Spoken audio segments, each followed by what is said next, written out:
હું વીરાભાઈ ચૌધરી અખિલાંડના કેળવણી મંડળ રાધનપુરના પૂર્વ પ્રમુખ વઢિયાર જતોડા સમાજ તારીખ 11/7/2026 રોજ ખરા મુકામે જે બનાવ બનેલો તે બહુ દુઃખદ અને હિચકારો હુમલો થયેલો હતો, નિંદનીય હતો અને છેલ્લા 20-25 દિવસથી સમાજ આ બાબતે વડીલો અને યુવાન મિત્રો ખૂબ જ રોષમાં હતા કે ભાઈ સમાજને ન્યાય મળવો પડે, અજમલભાઈને ન્યાય મળવો પડે.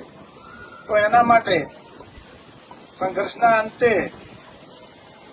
તારીખ 5/8/2026 રોજ સમાજની સાધારણ સભા રાખેલ અને તેમાં આદરણીય ગુજરાત વિધાનસભાના અધ્યક્ષ શંકરભાઈ ચૌધરી સાહેબની પણ હાજરી હતી.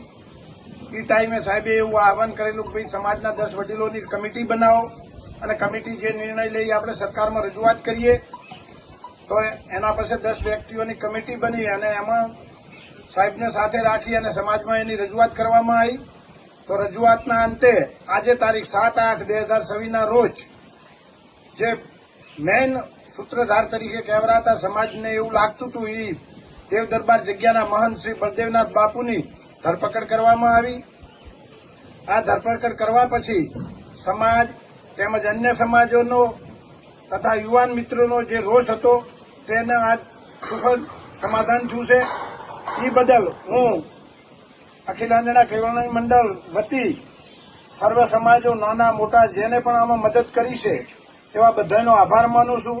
અને હવે આ પછી યુવાન મિત્રોને ખાસ પ્રાર્થના કરું છું કે ભાઈ કોઈ સમાજ વિશે, કોઈ વ્યક્તિ વિશે કે કોઈના વિશે ખોટી કોમેન્ટ ના કરવી.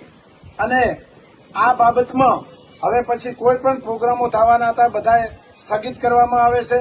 અને આમાં પોલીસ પ્રશાસને પણ અને સરકારે પણ આપણને ખૂબ જ મદદ કરી છે. આ બધાએ કરતા વિશેષ મદદ આપણા ગુજરાત વિધાનસભાના અધ્યક્ષ આદરણીય શ્રી શંકરભાઈ ચૌધરી સાહેબે પણ દિન રાત એક કરી અને ખૂબ મહેનત કરી છે. તે બદલ હું અખિલાંડના કેળવણી મંડળ વઢિયાર જતોડા સમાજ રાધનપુર વતી સર્વે સમાજ, શંકરભાઈ, સરકાર અને પોલીસ પ્રશાસનનો આભાર માનું છું. અસ્તુ.